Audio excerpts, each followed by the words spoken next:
Je roule depuis 1976 en coccinelle. Ce que j'aime bien, c'est le moteur qui est à l'arrière, qui est un peu bruyant. C'est un flat motor, alors c'est un peu spécial, c'est le bruit bien de la coccinelle. Ça swing un peu à l'arrière et sous la pluie, ça glisse un petit peu aussi, c'est marrant. C'est le charme de la coccinelle qui est bien spécial à cette voiture-là. Je préfère une vieille coccinelle qui est sympa.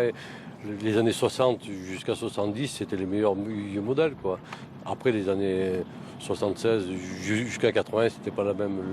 Les moteurs sont plus puissants et tout, mais j'aime bien moi la vieille voiture de 60 à 70, c'est un peu mon rêve, voilà. C'est pour ça que je les ai gardés. Le propriétaire était amoureux de cette voiture, mais il me l'a vendue parce que je lui avais dit que je la garderais toute ma vie. C'est une coccinelle de 61, elle avait juste 90 000 km d'origine. Je l'ai réparée, je l'ai restaurée, et puis je l'ai gardée pendant 30 ans, et maintenant je vais la garder jusqu'au bout, je vais la donner à mon petit-fils. Que ce sera l'héritage de sa voiture, à lui, pour lui. La coccinelle, c'était une voiture mythique. On peut passer partout, on peut partir de partout, on peut la réparer simplement avec 2-3 outils. On peut démonter un moteur presque au bord de la route et le remonter. Alors c'est un peu ça le mythe de la voiture et moi la coccinelle ça me plaît bien. C'est pour ça que je suis resté 42 ans chez Volkswagen.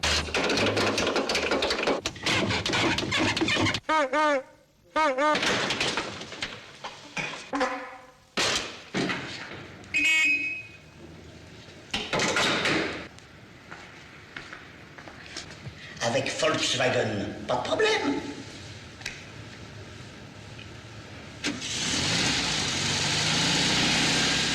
Tout le monde connaît la coccinelle. Et il y en a eu partout, 21 millions d'exemplaires, c'est un record.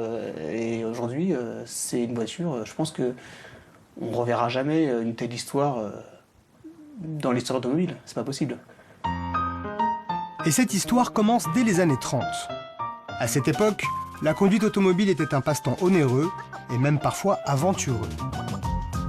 En Amérique ou encore en France, des files de voitures sortent déjà des chaînes de fabrication. En Allemagne, un grand nombre de firmes fabriquent de petites séries de voitures, mais pas assez rentables. L'Allemagne a déjà une certaine avance sur pas mal de pays au niveau automobile. Il y a déjà des grandes marques qui sont déjà implantées, il y a beaucoup de voitures qui se fabriquent et il y a un potentiel énorme puisqu'en fin de compte les Allemands sont très attachés à cette puissance entre guillemets qui passe par le fait d'avoir une voiture. En 1934, Hitler profite du salon de l'auto de Genève pour présenter son projet de Volkswagen, de voiture du peuple. Il se rapproche avec Ferdinand Porsche qui lui va plancher sur la conception technique de la coccinelle. À l'époque, Ferdinand Porsche il est directeur technique chez Daimler, donc il va donner sa démission. Donc il va très vite s'orienter sur un moteur d'une conception économique, mais aussi qui va demander un entretien minimaliste. C'est-à-dire que on va se tourner vers un moteur refroidi par air. Donc ça sera un 4 cylindres à plat, refroidi par air, avec une conception très très basique. Et ça va donner lieu au fameux 4 cylindres à plat, au flat four de la coccinelle, qu'on va trouver après en place jusqu'à la fin de la production de la coccinelle. Donc ensuite, très très rapidement, Porsche va aussi plancher sur le dessin de la coccinelle et son coup de crayon va faire naître les fameuses lignes de la coccinelle que l'on reconnaît maintenant partout dans le monde. En 1936, la Cox fait enfin ses premiers pas. À partir des modèles de pré-série, Ferdinand Porsche étudie les caractéristiques optimales qu'il souhaite apporter à la coccinelle, sans oublier que son prix public ne doit pas dépasser les 1000 Deutschmark. Alors le cahier des charges de la coccinelle, au début, il est très très simple. La voiture, elle doit être fiable, endurante, économique.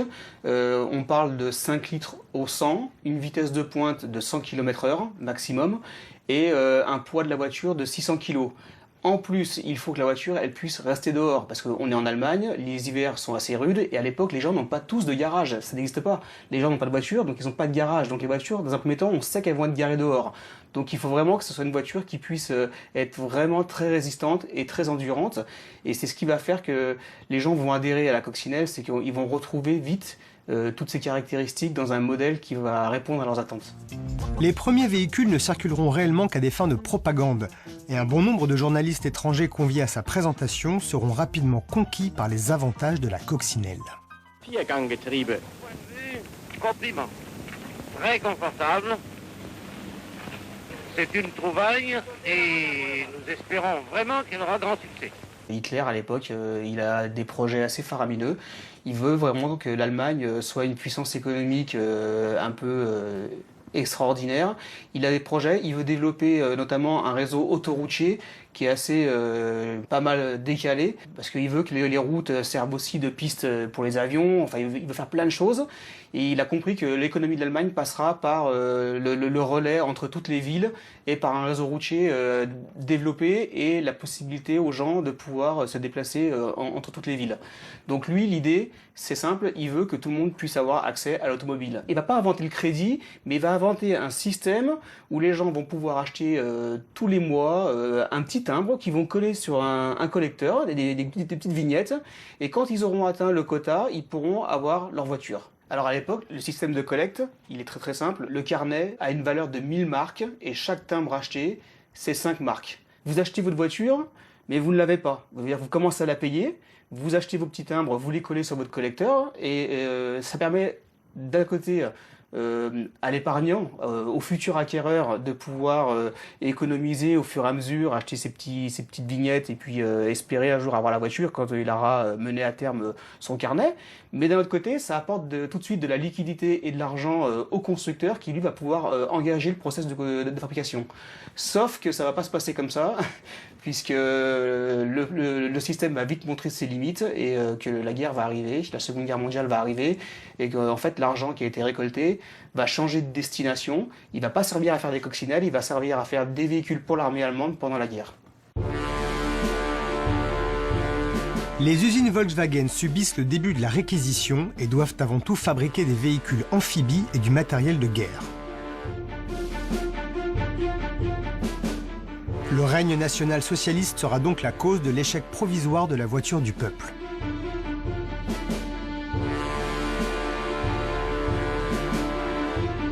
En 1944, à l'issue de la Seconde Guerre mondiale, les 2/3 de l'usine avaient été détruits par les bombardements. Les villes sont détruites, les rues saccagées. Il semble alors difficile d'imaginer des voitures circuler sur ces routes. La solution ? Des voitures aérodynamiques, caractérisées par des technologies de pointe, une fiabilité exemplaire et à la portée de chacun. Tout ce qui avait 4 roues et un moteur était alors enregistré et réquisitionné par les Alliés afin de transporter les marchandises vitales à la population. La production de véhicules privés est devenue inexistante et l'usine Volkswagen figure sur la liste des démantèlements à venir. À la fin de la Seconde Guerre mondiale, les forces alliées vont remettre l'usine de Wolfsburg aux mains des Britanniques. Et là, on a un jeune major qui s'appelle Hirsch, qui va découvrir dans l'usine 2 KDF qui ont été, entre guillemets, oubliés. Il va tomber un petit peu des nues et il va se dire il faut absolument relancer la fabrication de cette voiture qui affiche un énorme potentiel. Et donc il va se battre et il va réussir à faire que la production redémarre quasiment une année après la Seconde Guerre mondiale, en 1946. Donc en 1946, 1000 coccinelles par mois sont fabriquées pendant un an et elles sont dans un premier temps réservées aux forces alliées dans le cadre du redéploiement sur toute l'Allemagne. Et donc 10 000 voitures vont être produites. Et en 1949, Hirsch va passer la main à Heinrich Nordhoff. Heinrich Nordhoff, c'est un ancien dirigeant, un ancien cadre de chez Opel. Il va lui passer la main et il va lui confier les rênes de l'entreprise et de la production de la coccinelle. Et donc c'est Nordhoff qui va vraiment, lui, développer et lancer le process de la fabrication de la coccinelle comme elle avait été conçue, c'est-à-dire pour le grand public et en faire une voiture vraiment populaire. Donc c'est vraiment là que Volkswagen va commencer son histoire commerciale et grand public en faisant table rase du passé. Très vite, les dirigeants de Volkswagen vont décider de lancer la coccinelle à l'exportation. Et ce sont les Européens qui en profitent les premiers. C'est un véritable succès. La Cox atteint les 250 000 exemplaires vendus dans les années 50, puis rapidement 500 000. La petite Volkswagen envahit littéralement l'Europe. La production ayant été tellement large au niveau dans le temps, on va des modèles années 50 qui sont très très cotés. Alors là, je parle pour des modèles qui sont dans des configurations strictement d'origine, voire restaurées, à des modèles qui sont plus populaires, de grande diffusion, où là, on va trouver des modèles qui n'ont pas encore été restaurés, mais par contre qui ont changé de main plusieurs fois, donc qui ont pu être un peu bricolés, qui ne sont pas forcément d'origine. Ça, c'est les modèles des années 70. Et là, on est sur des budgets qui sont beaucoup plus raisonnables et accessibles. Et en ce moment, ce sont vers ces modèles-là que les gens se tournent. Donc la cote est, en toute logique, en train de suivre celle des précédents millésimes. Elle est en train de monter. Donc en fait, le conseil à donner, c'est de pas trop tarder si vous voulez vous acheter une coccinelle.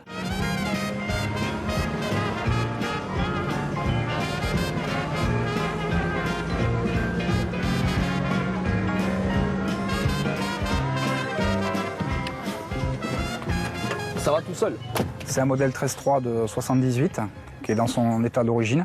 J'ai juste changé la capote. J'ai pas trouvé plus ancien, surtout pour pouvoir rouler le plus possible. Parce que dès qu'on tape dans les vieilles années, ça devient difficile. Mais quand ça c'est un modèle récent, on arrive à rouler relativement tous les jours. Je suis propriétaire de cette coccinelle de 1961 que j'ai restaurée pendant 6 ans. Mes parents me disaient que chaque fois qu'on partait en vacances, je comptais les coccinelles sur la route. Donc déjà, ça a commencé comme ça. Et puis après, lorsque j'ai eu 18 ans, j'ai acheté ma première coccinelle. 50, la coccinelle va s'avérer être un succès. Et un succès qu'on va retrouver tout d'abord en Europe, mais aussi surtout aux États-Unis, où le modèle va être exporté de manière assez massive, puisque la coccinelle va séduire les Américains. Alors la coccinelle séduit tout d'abord par sa forme, par ses lignes, et parce que dans un paysage américain qui est saturé par des voitures qui sont gigantesques, énormes, avec des lignes parfois improbables, la coccinelle, la petite coccinelle, elle, avec ses formes et ses lignes rondouillardes, se distingue dans la circulation, se distingue dans l'environnement américain, elle dénote, et c'est ce côté un petit peu décalé qui va plaire aux Américains et qui vont tout de suite l'adopter pour en faire vraiment une voiture qui va être omniprésente dans la circulation. Alors la coccinelle s'adresse bien évidemment tout d'abord aux classes moyennes et elle s'adresse également à tous les Américains qui sont principalement basés sur la côte ouest des États-Unis. C'est ici qu'on va en retrouver plus, notamment dans un État qui va tout de suite faire référence à la surf culture, c'est bien sûr la Californie. Mais qu'est-ce qui rend cette coccinelle si populaire et attachante? Il est temps de la découvrir plus en détail.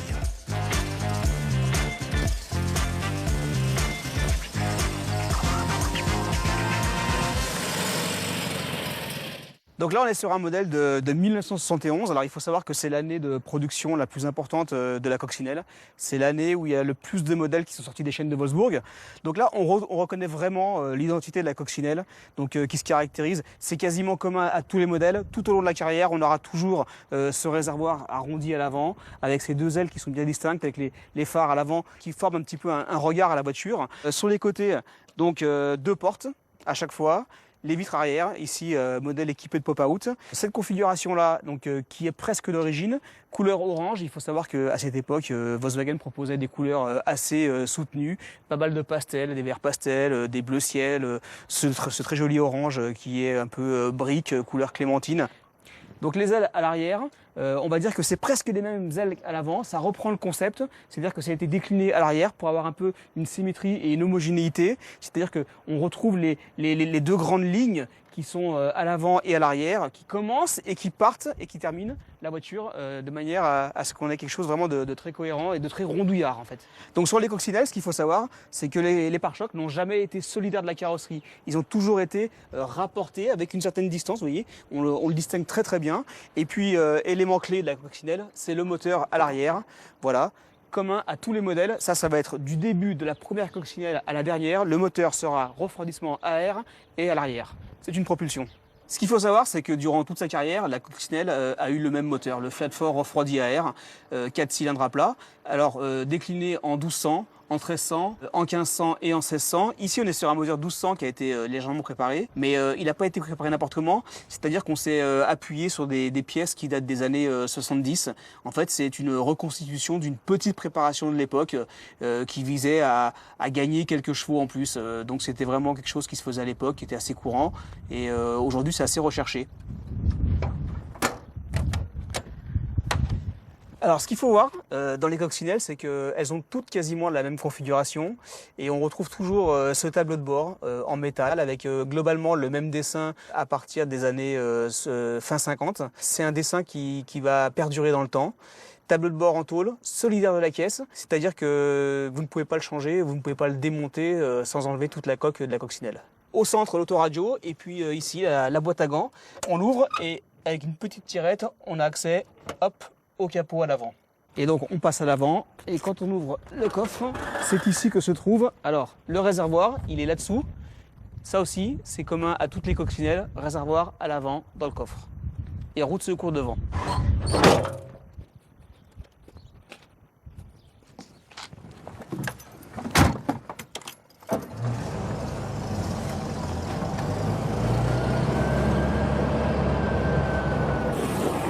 La coccinelle, c'est très facile à conduire. Boîte manuelle, 4 vitesses, c'est pareil pour tous les modèles. C'est la même, c'est simplicité. Vous avez vu à bord, c'est très basique. 2 commandes, une pour les phares, une pour les essuie-glaces. Sur ce modèle-là, on a une petite option, c'est un volant MP. C'est un volant d'époque. MP, c'était un préparateur, c'est toujours un préparateur installé à Los Angeles, qui dans les années 70 a fait pas mal d'accessoires. Et l'une de ses références phares, c'était ce fameux volant de diamètre 15 pouces avec bois, acajou. Et c'est une pièce qui est assez prisée par les collectionneurs aujourd'hui. Côté conduite, la tenue de route est correcte. On peut l'améliorer. Sur ce modèle-là, elle a été un petit peu améliorée. On a légèrement rabaissé l'avant. On a gagné quelques centimètres, histoire d'améliorer un petit peu la tenue de route. Mais sinon, on est vraiment sur une voiture qui est toute d'origine. Quand vous avez un moteur 1200, j'ai envie de vous dire, c'est une voiture pour se promener. C'est une voiture qui va vraiment vous donner du plaisir pour des balades dominicales, pour les week-ends, en loisir. Mais on peut tout à fait envisager de rouler tous les jours en coccinelle. C'est pas non plus un gouffre comme certains peuvent le prétendre. Alors j'ai envie de dire que la coccinelle, en fait, ce qui est bien, c'est que quand vous voulez mettre un premier pied dans l'univers de la voiture ancienne, de la voiture de collection, c'est vraiment le modèle idéal parce que c'est une voiture qui est vraiment simple, qui est facile, qui est pratique, qui est ludique. Et il y a tellement de possibilités qui s'offrent à vous. Vous pouvez un petit peu mettre des accessoires, mais vous pouvez aussi l'utiliser vraiment tous les jours. Donc c'est un modèle où on va vraiment se retrouver et je dirais de 18 à 77 ans.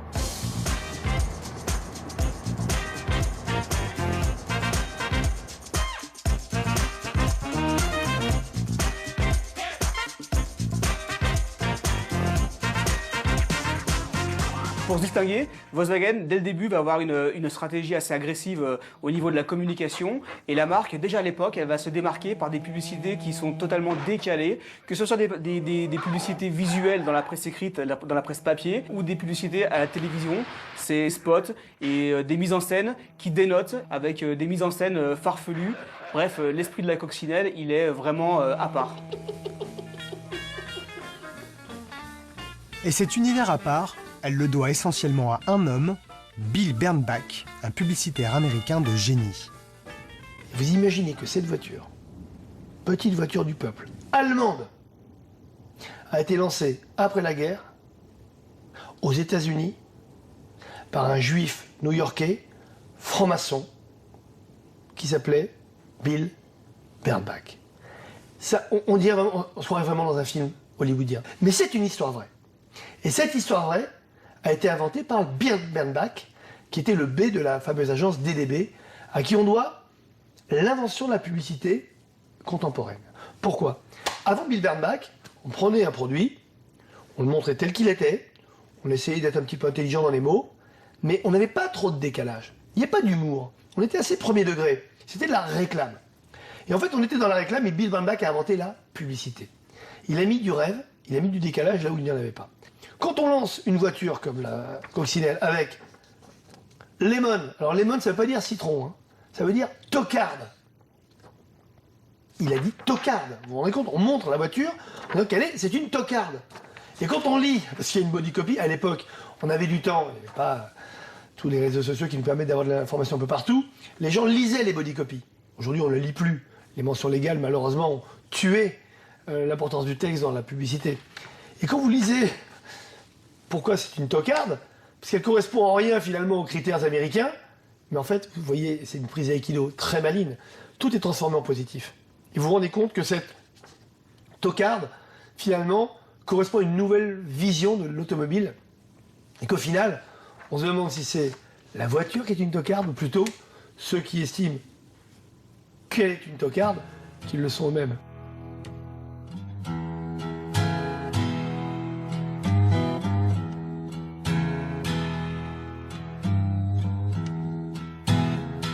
Think small. Pensez petit. C'est une toute petite voiture. C'est la première fois de l'histoire qu'on osait montrer un produit, surtout un produit en publicité, une voiture, il n'y a pas plus grand. Aussi petit dans une annonce. Vous imaginez, l'annonceur lambda vous dit, mais attendez, je ne vous paye pas, je ne vais pas payer des millions de dollars pour que mon produit, ça montre en tout petit. Eh bien si, justement. Parce que ça ne sert à rien. Quand on la montre en grand, regardez le décalage, tocard. Quand on la montre en petit, d'abord, ça vous pousse à regarder, on se dit, mais qu'est-ce qui me monte là? Et comment ont-ils osé, dans les années 50, monter un produit comme ça? Think small. Pensez petit. Pensez petit au pays des Think Big, les États-Unis. Vous imaginez la violence de cette annonce. Mais le Think Small, comment il l'a transformé? Pensez aux petites places que vous pouvez occuper avec votre voiture. Pensez aux petits pleins que vous pouvez faire. Pensez au petit prix qu'elle vous coûte. Pensez à la petite licence d'assurance. On va dire qu'elle est petite, mais elle est quand même grande, parce que finalement, une fois qu'on est à bord, on trouve son compte. 4 personnes peuvent prendre place, c'est confortable, et puis surtout, c'est économique. Et ça va jouer dans la balance, puisque forcément, une coccinelle consomme beaucoup moins qu'une grosse américaine. Alors dès lors, aux États-Unis, comme on le sait, les courses d'accélération, les fameuses courses de drague qui sont nées dans les années 40-50 sont omniprésentes. Régulièrement, des épreuves sont organisées un peu partout, notamment en Californie, une fois de plus. Et là, on va assister à un phénomène qui va un peu bouleverser et qui va contribuer à l'essor de la coccinelle. C'est-à-dire que des préparateurs américains vont s'intéresser à la coccinelle et ils vont chercher à la rendre plus performante, plus accessible, et ils vont développer des produits, des accessoires de préparation pour en faire à la fois des modèles de course, mais également des lignes de produits qui vont être développés et vendus au grand public. Alors ce qui est intéressant, c'est de savoir, c'est que ces grandes marques qui sont nées dans les années 60, visant à optimiser les performances et à développer les capacités de la coccinelle, beaucoup sont encore aujourd'hui existantes et fournissent et alimentent le marché de la pièce qu'on trouve aujourd'hui partout dans le monde, des pièces refabriquées pour pouvoir restaurer la coccinelle.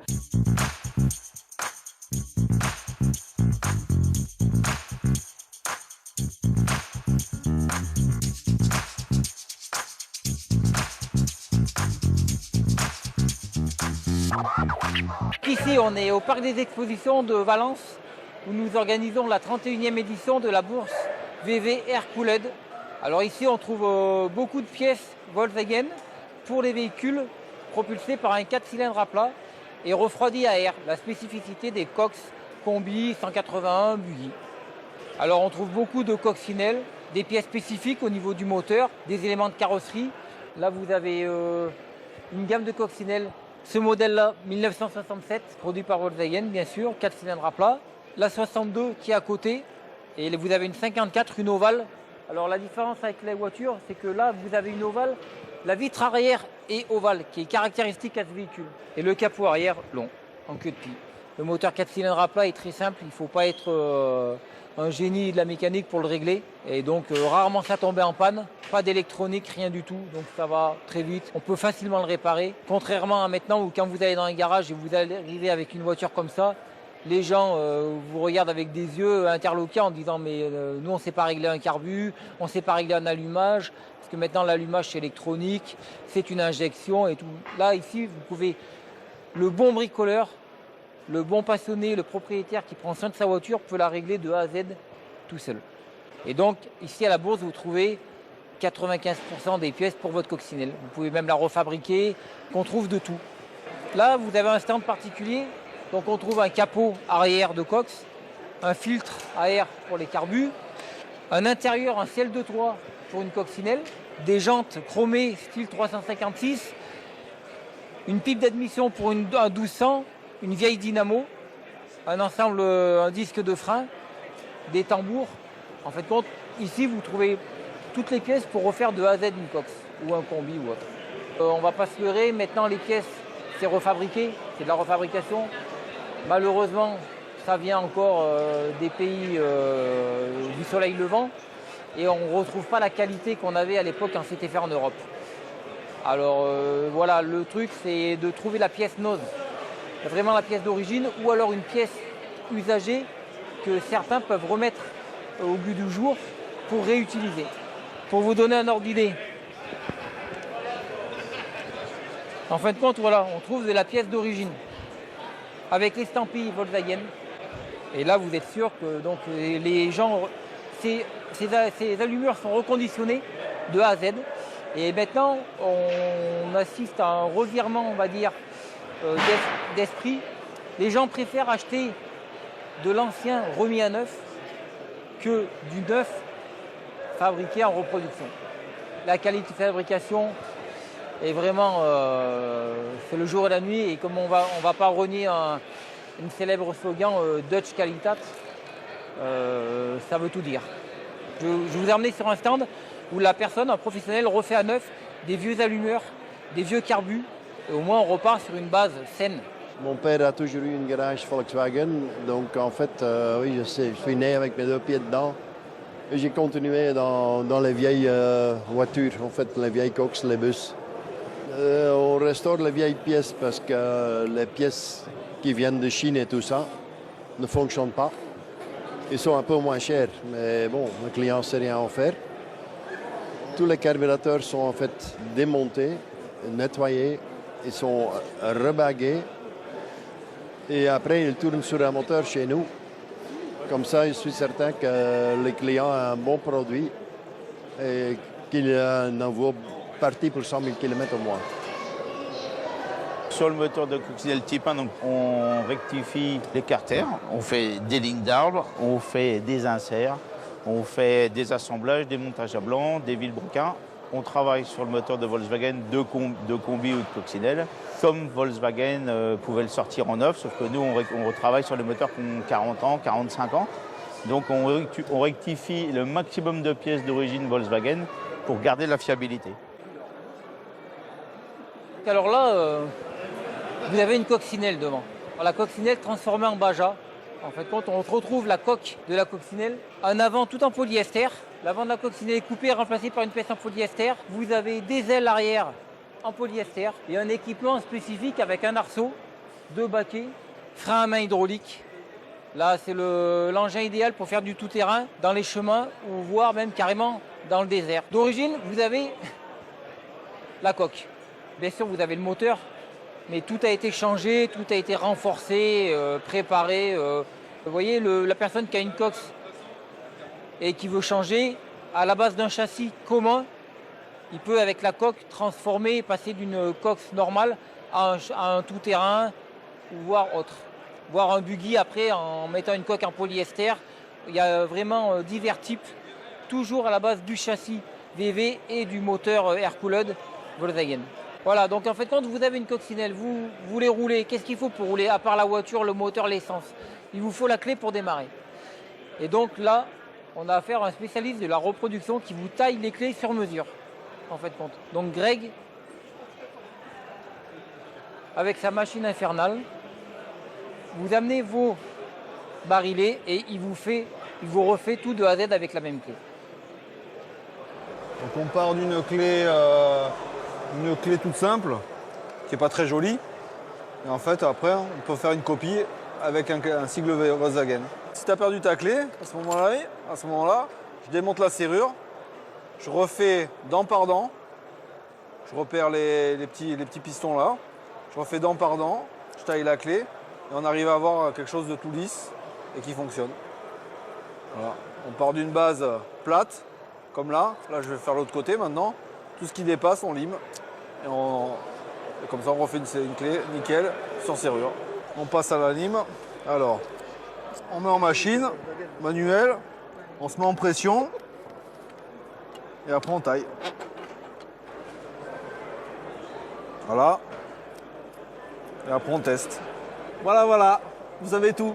Donc voilà, là on a fait un coupé sportif appelé un Karmann Ghia type 14, carrossé par Karmann. Et le point commun avec la coccinelle, c'est le même moteur. Les organes mécaniques, style rotule ou autre, et tout est commun. Il n'y a que la plateforme qui change, mais le moteur est commun et toujours à la base d'une coque. Tout à l'heure, on avait la version Baja d'une coque jaune. Et là, on a la version tout-terrain de la Cox. En fin de compte, de même châssis, du châssis que vous aviez, on enlève la coque et on pose une coque en polyester pour faire du tout-terrain, du buggy, du désert. Et là, vous avez exactement devant vous le châssis d'une Cox, les organes mécaniques, le moteur. Il n'y a que ce qui change, c'est la coque en polyester, un arceau. C'est 2 places à l'avant, 2 places à l'arrière, donc 4 places. Le même volant. Et là, vous pouvez faire du tout-terrain, tranquille, du tout-chemin, en famille, en gardant un châssis d'origine. L'histoire de ce véhicule, en 1968, aux États-Unis, il y a eu une mode, ils enlevaient les coques des Cox et ils faisaient des buggy. Bien sûr, ça a traversé outre-Atlantique, enfin ça a traversé la mer. Et en France, ils ont commencé aussi à vouloir faire ça. Et un préparateur isérois, René Baboulin, a créé ce buggy. Et à côté, vous avez, en gardant toujours le châssis d'origine de la Cox, vous avez le Babworker. Le Babworker qui là était spécifique pour les travaux forestiers. Donc il bénéficiait d'une benne avec les roues de secours. Et là, avec ça, vous passiez de partout. On va grimper aux arbres, on passe de partout. Et les exploitations forestières s'en servaient continuellement, avec toujours le moteur de la Cox derrière, propulsé par un 4 cylindres à plat. Si la coccinelle se décline en 4x4 et même en buggy, il y a un modèle mythique qui l'a accompagné et qui a aussi contribué à l'histoire de Volkswagen et à sa renommée. C'est bien sûr le célèbre Combi.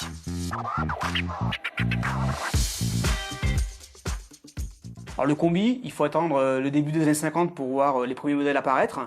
C'est un modèle qui va accompagner la coccinelle, qui va compléter la gamme de manière très cohérente, parce que ça va être non seulement un utilitaire, mais à partir des années fin 50, début 60, ça va devenir aussi un modèle qui va se décliner en camping-car, les fameux campeurs. Et là, on va vraiment avoir une gamme de produits qui va s'orienter sur le loisir. Là encore une fois, les gens vont s'avérer très friands des fameux combis ou Westphalia qui sont équipés pour partir quelques jours en camping ou en vacances.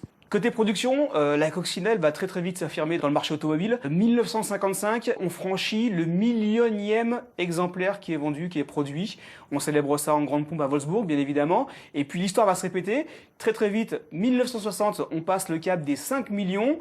En marge de ça, le succès est fulgurant. La chaîne de montage principale de Wolfsburg se modernise, avec pas mal d'outillages qui viennent des États-Unis, justement. Pas mal de machines américaines sont utilisées. Les employés de l'usine de Wolfsburg ont la possibilité de devenir actionnaires, ce qui fera le bonheur de certains. Et puis en 1972, la coccinelle bat le record symbolique de production qui était détenu jusque-là par la Ford T. Et elle devient ainsi la voiture de série la plus produite au monde. Et l'histoire ne va pas s'arrêter là, puisqu'elle va continuer jusqu'en 2003. Sachant que rien n'est éternel, Volkswagen commence à se pencher sur l'après-coccinelle. Dans les années 70, la gamme s'élargit, et c'est ainsi qu'apparaît la K70, le premier modèle à refroidissement par eau. Malgré son design moderne, le succès ne sera pas au rendez-vous, et il en va de même pour la 411. Nous sommes en 1973, et les espoirs sont désormais placés dans la Passat, digne ambassadrice d'une nouvelle génération à traction avant, dotée d'une technologie de pointe. Mais la crise pétrolière va frapper fort, et toucher très durement l'industrie automobile. Conséquence de tous ces déboires successifs, en 1974, le consortium accuse des pertes colossales. Mais après la pluie, le beau temps. Tous les investissements haute technologie réalisés pour les précédents modèles vont profiter à la nouvelle venue, la Golf. La Golf va vite s'imposer sur le marché automobile comme la nouvelle égérie de chez Volkswagen, mais c'est pas pour autant que la coccinelle va tomber dans l'oubli. La coccinelle va continuer d'être au catalogue jusqu'en 1979, donc elle va poursuivre encore sa carrière en marge et aux côtés de la Golf. Et les deux modèles ensemble vont faire un duo qui va propulser Volkswagen vers des résultats assez incroyables. Et la marque va vraiment s'appuyer sur la notoriété de ces deux véhicules pour continuer dans son élan à se développer au fil des années. En Allemagne, la coccinelle est produite jusqu'en 1978, mais ce qu'il faut savoir, c'est que Volkswagen, bien avant, dès les années 50, ils ont eu l'idée de créer des usines un peu partout dans le monde. Il y en avait en Afrique du Sud, il y en avait notamment au Brésil, au Mexique, et toutes ces chaînes de montage qui étaient en place Après 1979, elles vont continuer de produire. Donc au Brésil, on va avoir une production qui va continuer. Et le dernier bastion, ce sera au Mexique. Et là, il faudra attendre vraiment 2003 où la dernière coccinelle sortira des chaînes de Puebla. En France, le phénomène coccinelle, hors voiture telle qu'elle est pour ce qu'elle est, le phénomène voiture à collectionner, voiture passion, il est apparu dans les années 80 et il a explosé à partir du début des années 90. On a commencé à avoir des clubs, des grands rassemblements qui se sont un petit peu déroulés partout en France. On a aussi beaucoup de magasins qui se sont installés en France où on peut acheter des pièces pour refaire sa coccinelle comme à l'origine. Si bien qu'aujourd'hui, dans chaque région, chaque département de France, vous avez forcément un petit magasin, un spécialiste ou quelqu'un qui fait, un professionnel qui fait de la coccinelle, qui retape, qui restaure ou qui distribue et qui propose. Une coccinelle, on peut rouler par tous les temps. Après, c'est toujours pareil, ça fonctionne bien quand tout est d'origine. C'est-à-dire qu'on a le filtre à air, où il y a le réchauffage d'air chaud qui est aspiré par le carburateur. Si on a les petits clapets avec le calor stack, ça s'ouvre quand le véhicule a température. Donc si tout est en état, oui, on peut rouler par tous les temps. Après, souvent, comme elles ont été bricolées, qu'il y a pas mal de pièces qui ont été supprimées, qui ne sont plus d'origine, c'est un peu plus contraignant. Celle-ci, c'est une 1300 de 1969. Donc qui va fêter ses 50 ans dans quelques mois.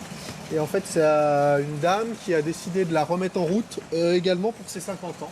Donc c'est un véhicule qui n'a pas roulé depuis une bonne dizaine d'années, sur lequel on doit faire une remise en route complète et reprendre le moteur, puisqu'à l'époque, quand elle s'était arrêtée, parce que le moteur en fait avait serré. Donc il y a une partie du moteur qui a déjà été démontée, qui est en train d'être faite.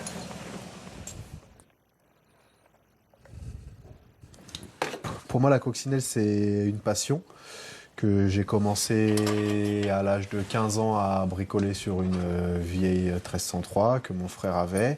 Et ça m'a plu. Après, cette voiture-là, il me l'a donnée, je l'ai bricolée.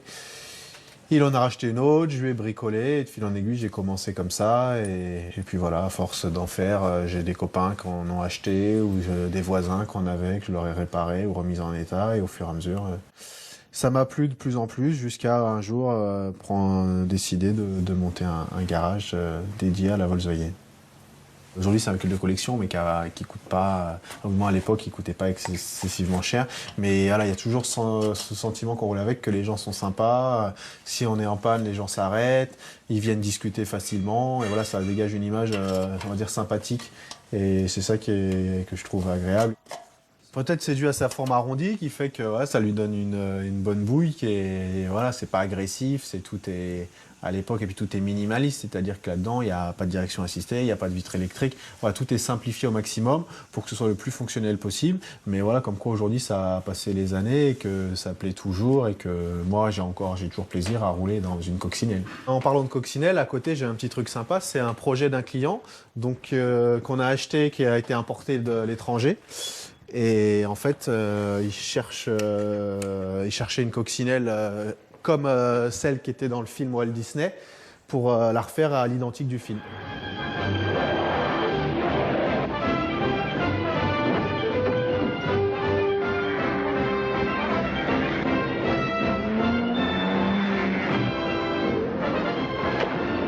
Catch Walt Disney Productions, The Love Bug.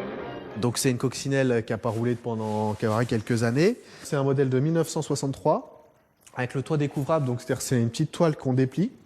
Et après, en fait, la voiture, elle est restée dans son jus comme à l'époque, avec l'intérieur d'origine, les tissus, le sky d'origine, les panneaux de porte d'origine. Et ça, c'est un véhicule qui va être démonté pour être fait en mécanique, en carrosserie et complète à l'atelier. Donc il y a le moteur d'origine, donc avec toutes ses spécificités, allumeur, filtre à air, carburateur d'origine.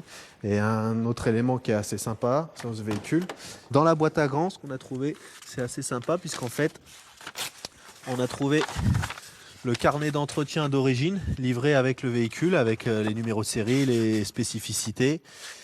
Et en fait, voilà, dessus tout est écrit, l'année de la voiture, le numéro de série, la couleur avec laquelle elle est sortie, les spécificités, les premiers entretiens et le premier propriétaire. Donc ça, c'est des choses qui sont quand même assez sympas sur des véhicules de ces années-là, puisque celle-là date de 63 et on retrouve, voilà, on a l'historique du véhicule depuis qu'elle est sortie d'une concession VV. C'est en 1968 que Walt Disney a eu l'idée de faire un premier film mettant en scène une voiture, mettant en scène une coccinelle. C'est un succès. Forcément, c'est le même succès que l'icône, que la vedette du film. Et du coup, il y aura plusieurs films qui vont être tournés.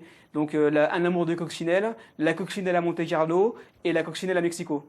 Alors à chaque fois dans ces films, il y a une petite intrigue où la voiture joue un rôle, puisque la voiture elle est vivante en fin de compte.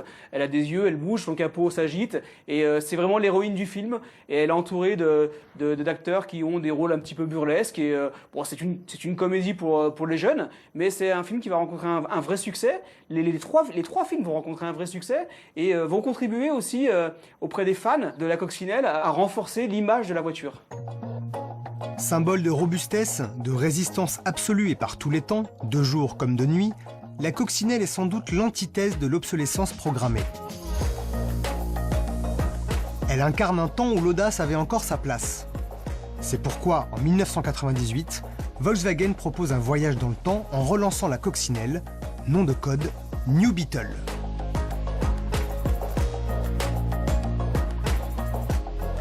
Là encore, ça va être un succès retentissant et qui va donner des idées à d'autres constructeurs. C'est-à-dire que faire du neuf avec du vieux, cette forme de néo-rétro, va dans la foulée donner des idées à d'autres constructeurs puisque c'est un succès.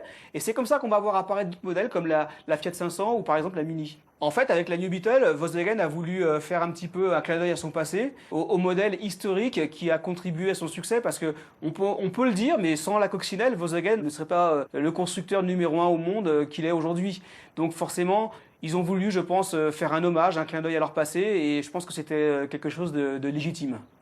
Au cours de sa carrière, jusqu'en 2011, la New Beetle va subir 3 restylages, et puis en 2011, on va carrément redessiner le modèle, pour repartir sur une base totalement nouvelle. On va l'appeler la coccinelle, Volkswagen l'appelle la coccinelle. Là, c'est vraiment un hommage flagrant au modèle ancien.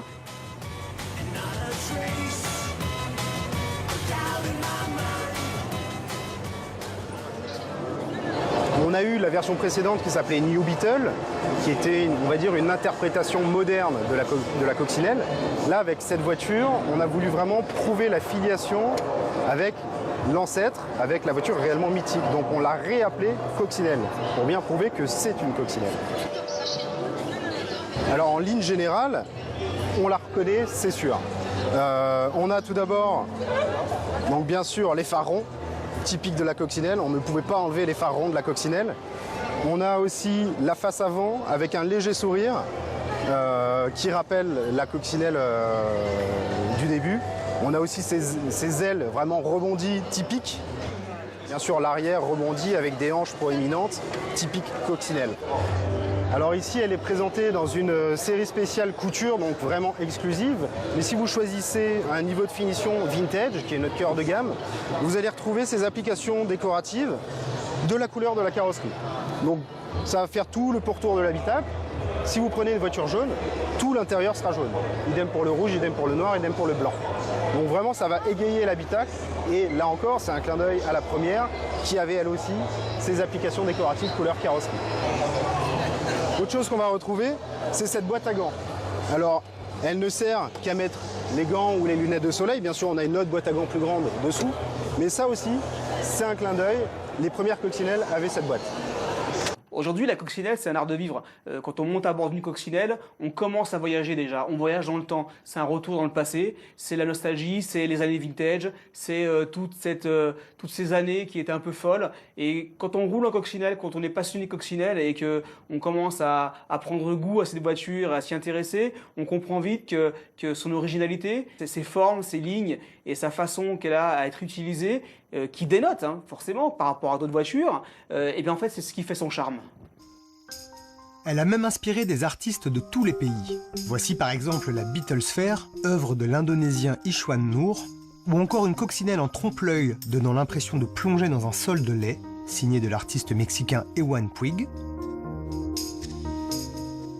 L'américain Don Eddy et ses peintures ultra réalistes donnent ses lettres de noblesse à la coccinelle en tant qu'objet d'art. Alors oui, Don Eddy appartient, c'est l'un des principaux acteurs d'un mouvement artistique qui s'appelle l'hyperréalisme, qui est à la suite du pop art américain. Et qui s'attache à une représentation d'après photographie absolument méticuleuse de la réalité. Et Don Eddy, c'est sans doute l'artiste qui a représenté avec le plus de précision des automobiles en les transformant en objets rutilants. Ce sont des voitures qui, d'une certaine façon, n'ont pas vécu. Ce sont des voitures qui sont parfaites, brillantes, rutilantes, qui semblent n'avoir jamais roulé et qui sont des objets de désir. Damián Ortega est un peintre et plasticien mexicain et il a été le premier à faire entrer la coccinelle à Beaubourg. Damián Ortega, qui est un artiste mexicain, a effectivement, il y a quelques années, fait l'objet d'une exposition au centre Pompidou. Et le principe avec lequel il travaille, tout son art ne se résume pas à cela, mais enfin c'est un principe récurrent dans son travail. Il prend un objet significatif pour lui, significatif dans l'histoire sociale et culturelle, et il va en présenter chacun des constituants suspendu à un fil. C'est en quelque sorte une analyse, là en l'occurrence une analyse de la voiture, une décomposition, une déconstruction de la coccinelle dont on voit toutes les composantes présentées les unes à côté des autres. C'est comme un dessin, un plan de la voiture qui présenterait toutes les parties de la voiture, sauf que ce sont réellement les composantes effectives de la voiture qui sont ainsi présentées dans l'espace. Donc l'œuvre joue de cette tension entre l'image du plan, le dessin industriel qui nous donnerait à voir toutes les parties de la voiture, et puis la présence sculpturale très vive, très forte que prend cette voiture, éclatée comme ça dans l'espace et suspendue au bout de fil. C'est une sculpture marquante de ces dernières années, oui. La coccinelle, d'une certaine façon, n'appartient plus à Volkswagen. C'est une image d'elle-même. La coccinelle a acquis un statut tellement mythique qu'elle est devenue une image d'elle-même. Elle est devenue donc, c'est la définition de la star, elle est devenue une star. Les plus grands leaders de la planète sont ceux qui prennent le plus de risques. Apple, Coca-Cola, Bic. Ça, c'est des leaders au sens où ils ne se reposent jamais sur leur succès. Donc Volkswagen utilise des stars, mais ils n'en ont pas besoin, parce que c'est leur produit, la star. La vraie différence entre Volkswagen et d'autres marques qui utilisent des stars, c'est que vous pouvez utiliser même 20 stars dans la publicité Volkswagen. La star de la pub, ce sera toujours Volkswagen. C'est ça la chance. Quand on est une marque comme ça, une marque culte, parce que Volkswagen, c'est plus qu'une marque de bagnole. Non seulement c'est une marque de voiture, c'est une marque de produits cultes, une marque de publicité culte, et n'oublions pas que c'est la marque de voiture qui vend le plus de voitures au monde encore aujourd'hui. La coccinelle, elle parle aux petits, elle parle aux grands, elle parle vraiment à toute la planète entière. C'est des lignes qui sont intemporelles, c'est des lignes qui sont rondes, rondouillardes, et qui appellent à une certaine fraternité, une certaine paix. C'est pas agressif. La coccinelle, c'est une voiture sympathique. Et c'est cette sympathie qui fait qu'aujourd'hui, quand vous roulez en coccinelle, les gens, quand ils vous croisent, ils vous font des petits coucous, ils lèvent le pouce ou ils vous font des sourires. Et ça, c'est vraiment quelque chose qui fait partie de l'histoire de la coccinelle. Des années de recherche, des années d'expérience et 8 millions de voitures en service dans le monde ont fait la réputation de VV. Mais la principale caractéristique de la VV, c'est qu'elle roule. Elle roule. Elle roule. Elle roule. Elle roule. Elle roule. Elle roule. Elle roule. Elle roule. Elle roule. Elle roule.